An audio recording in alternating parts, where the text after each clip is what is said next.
En diciembre de 1978, en una casa suburbana de Northwood Park Township, Illinois, trabajadores de construcción comenzaron a excavar el sótano por órdenes de la policía. Lo que encontraron en las siguientes semanas cambió para siempre la definición de lo que puede esconderse detrás de una vida normal. 26 cuerpos dentro de la casa, en el sótano, bajo el piso, en el espacio entre las paredes. 3 más fueron encontrados en el río Des Plaines. 29 víctimas en total, aunque él mismo admitió que podían ser más. El hombre que vivía en esa casa había organizado fiestas de barrio, había cocinado para sus vecinos, se había disfrazado de payaso para entretener niños en hospitales, se había fotografiado con la esposa del presidente Jimmy Carter y mientras hacía todo eso, durante más de 6 años había estado desviviendo personas. Su nombre era John Wayne Gacy y sus vecinos dijeron, todos, sin excepción, que jamás sospecharon nada. Hoy lo contamos todo, sin filtro. Bienvenidas y bienvenidos a Historias sin filtro. Hoy tengo que ser muy honesta. Este es el episodio que más me costó preparar desde que empezamos este podcast.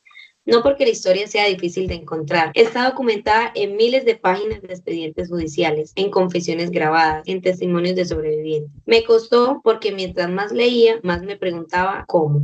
No cómo lo hizo, eso también está documentado, sino cómo es posible que una persona funcione así en el mundo, que tenga una vida visible, reconocida, incluso admirada, y que al mismo tiempo esté haciendo lo que él hacía. Esa pregunta no tiene una respuesta que cierre bien, y creo que es importante entrar a esta historia sabiendo eso. Hola, queridos oyentes. Lo que a mí me perturbó mientras investigaba este caso no fue Gacy, fue el sistema, porque Gacy había sido condenado por agresión sexual en Iowa en 1968. Cumplió 18 meses de una sentencia de 10 años. Fue liberado en 1970 y se mudó a Illinois. Y en Illinois nadie verificó su historial de Iowa. Nadie lo revisó, nadie hizo la llamada, se mudó, abrió su empresa de construcción y se integró a la comunidad y empezó a desvivir personas. Eso no es solo la historia de un asesino, es la historia de lo que pasa cuando los sistemas que deberían protegernos fallan por descuido. Hoy traigo las fechas, los nombres de las víctimas identificadas, los detalles del proceso judicial y los errores específicos de la investigación policial que permitieron que Gacy continuara durante años después de que ya había señales claras de que algo estaba terriblemente mal. Y yo hoy no tengo teorías, porque este caso no las necesita. Gacy confesó. Lo que tengo son preguntas sobre por qué tardamos tanto en verlo. Y sobre qué dice eso de cómo decidimos quién nos parece peligroso y quién no. John Wayne Gacy nació el 17 de marzo de 1942 en Chicago, Illinois. Creció en un hogar donde su padre era alcohólico y violento. Una infancia documentada en los perfiles psicológicos que se realizaron durante su juicio. De adulto construyó una imagen radicalmente opuesta a ese origen. En 1973 se mudó a una casa en el 8213 de la calle Summerdale en Northwood Park Township, un suburbio tranquilo al noroeste de Chicago. Tenía una empresa de construcción exitosa llamada PDM Contractors, que empleaba a varios trabajadores, muchos de ellos jóvenes. Era activo en la política local del Partido Demócrata del Condado de Cook. En 1975 fue nombrado Hombre del Año por su distrito político por sus contribuciones a la comunidad. Organizaba fiestas de barrio que se volvieron legendarias entre sus vecinos, grandes eventos con comida, música, luces decorativas y había creado un personaje de payaso llamado Pogo el Payaso, con el que se presentaba voluntariamente en hospitales, fiestas infantiles y eventos comunitarios. Y esto es lo que hace que este caso sea tan difícil de procesar, porque Gacy no era el extraño del barrio, no era el hombre que nadie saludaba, que vivía solo con las persianas cerradas y del que todos desconfiaban. Era exactamente lo contrario. Era el hombre que conocías por su nombre, que te invitaba a su jardín, que te preguntaba por tus hijos. Los vecinos que fueron entrevistados después de su arresto dijeron repetidamente lo mismo. Era un buen vecino, era generoso, era divertido, era el tipo de hombre con el que querías vivir al lado. Y mientras decían todo eso a las cámaras, la policía estaba sacando cuerpos de su sótano. Lo que los perfiles psicológicos posteriores establecieron, y esto está en el expediente del juicio, es que Gacy tenía una capacidad extraordinaria para compartimentar, para separar de manera casi total las distintas versiones de sí mismo. El empresario, el político, el payaso, el vecino y lo que hacía en ese sótano. No había filtración entre esos mundos, no había señales visibles de tensión. Los psicólogos que lo evaluaron describieron esa capacidad como uno de los elementos más perturbadores de su perfil, más incluso que los crímenes en sí, porque significa que no había manera externa de detectarlo, no había comportamiento observable que sirviera de alarmas si no sabías exactamente qué buscar. Hay una fotografía que circuló mucho después de su arresto arresto. Es una fotografía de 1978, tomada en una recepción política en Chicago.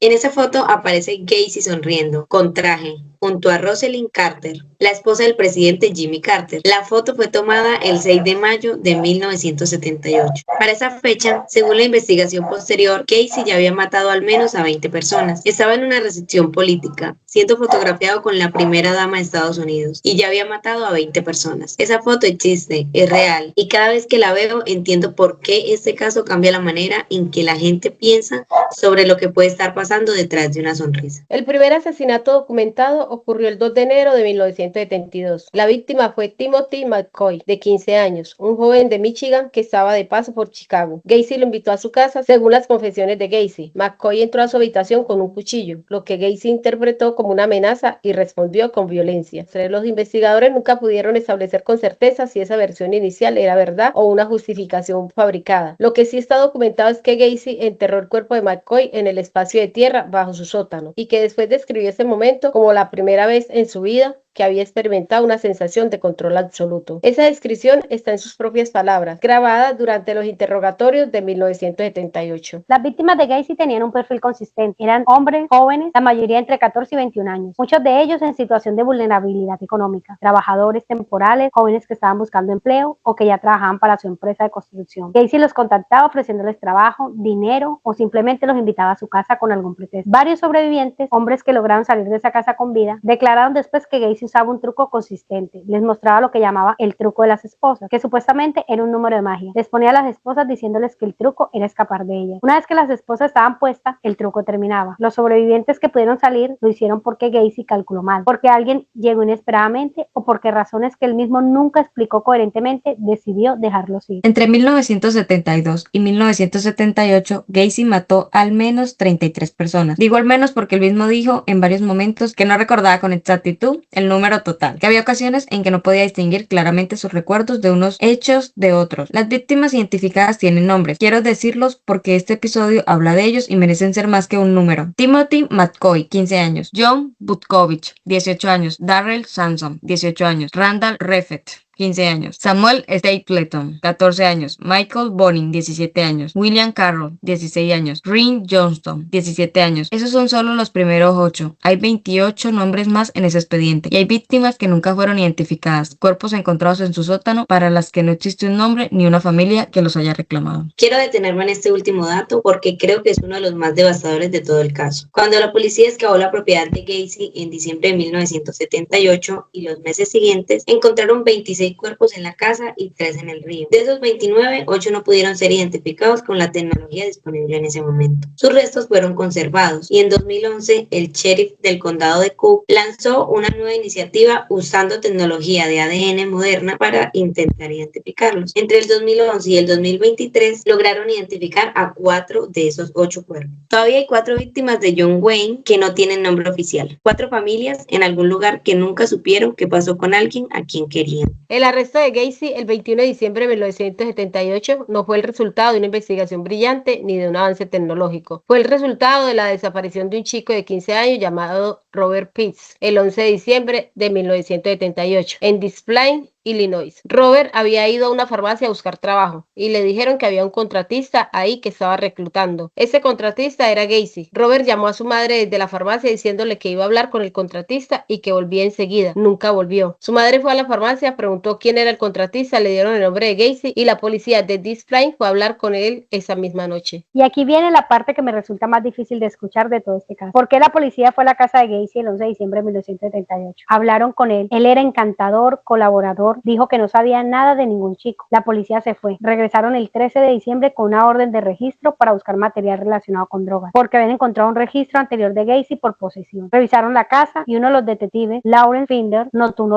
olor que describió después como inconfundible para alguien que ha estado en escenas de crimen. Pero no había base legal en esa orden de registro para excavar el sótano. Se fueron y Gacy todavía estaba libre. La investigación se aceleró cuando empezaron a aparecer conexiones entre Gacy y varios jóvenes desaparecidos en los años anteriores. El 19 de diciembre de 1978, la policía obtuvo una orden de registro más amplia. Encontraron en la casa un anillo que pertenecía a otro joven desaparecido, John Seed, de 19 años, quien había desaparecido en enero de 1977. Ese hallazgo fue suficiente. Gacy fue detenido para interrogatorio el 21 de diciembre de 1978 y durante ese interrogatorio, después de horas de presión, Gacy le dijo a su abogado que había matado a 30 personas más o menos y que sus cuerpos estaban en el sótano de su casa. Esa frase, 30 personas más o menos, dicha con esa imprecisión, con esa distancia, es una de las cosas que los investigadores que trabajaron el caso dijeron que nunca pudieron sacarse de la cabeza. Pero lo que a mí me resulta imposible de ignorar es la línea de tiempo anterior, porque Gacy no era un perfecto desconocido para el sistema de justicia. En 1968 había sido condenado en Iowa por agresión sexual contra un menor de edad. Cumplió 18 meses, salió en 1970, se mudó a Illinois y el estado de Illinois no tenía acceso al registro de Iowa. En 1972, un joven llamado Anthony presentó una denuncia contra Gacy por agresión sexual. La policía habló con Gacy, él dio una versión diferente y el caso fue descartado. En 1977, la madre de otro joven reportó a la policía que su hijo había desaparecido después de ir a trabajar para Gacy. La policía tomó el reporte, no conectaron los puntos. Gacy siguió operando. Cada uno de esos momentos era una oportunidad. Cada uno de esos momentos fue ignorado y entre cada uno de esos momentos hubo más víctimas. El juicio de John Wayne Gacy comenzó el 6 de febrero de 1980 en el Tribunal del Condado de Cook, Chicago. La defensa intentó una estrategia de no culpabilidad por razón de locura, argumentando que Gacy tenía un trastorno de personalidad múltiple y que no era responsable de sus actos. Los psicólogos de la defensa diagnosticaron trastorno de personalidad antisocial y paranoide. Los psicólogos de la fiscalía argumentaron que Gacy era perfectamente capaz de distinguir entre el bien y el mal y que sus crímenes eran deliberados y premeditados. El jurado deliberó durante 2 horas para un caso con 33 víctimas confirmadas y el 13 de marzo de 1980, John Wayne Gacy fue declarado culpable de los 33 cargos de asesinato. Fue sentenciado a muerte 12 veces y a cadena perpetua en los casos restantes. Gacy pasó 14 años en el corredor de la muerte en la prisión estatal de Menard en Illinois. Durante esos años pintó cuadros, muchos de ellos con su personaje de payaso Pogo, algunos con temática de calaveras, algunos con autorretratos. Esas pinturas fueron subastadas después de su muerte y se vendieron por miles de dólares cada una. Hay coleccionistas de arte macabro que los compraron deliberadamente porque pertenecieron a Gacy. Eso también es parte de esta historia, la fascinación que genera el horror, la manera en que algunos crímenes se convierten en mercancía cultural. Mientras la familia de las víctimas siguen viviendo con lo que perdieron. Gacy fue ejecutado por inyección letal el 10 de mayo de 1994 en la prisión estatal de Beale en Crest Hill, Illinois. Sus últimas palabras, según los registros oficiales, fueron dirigidas a un guardia y fueron: "Besa mi trasero". No hubo arrepentimiento documentado, no hubo mensaje para las familias de sus víctimas, no hubo ningún gesto final que reconociera el peso de lo que había hecho. Entró a la cámara de ejecución con la misma ausencia de remordimiento con la que, según todos los perfiles psicológicos, había vivido los últimos 22 años de su vida. Y 4 víctimas siguen sin nombre hasta hoy. 4 personas que estuvieron en esa casa, que murieron en ese sótano, cuyas familias en algún lugar del país tal vez todavía esperan saber qué pasó con alguien que un día simplemente no volvió. El departamento del sheriff del condado de Cook sigue aceptando muestras de ADN de familias con desaparecidos que podrían corresponder a esas 4 víctimas sin identificar. La investigación en ese sentido específico sigue abierta, porque para 4 familias esta historia no ha terminado todavía.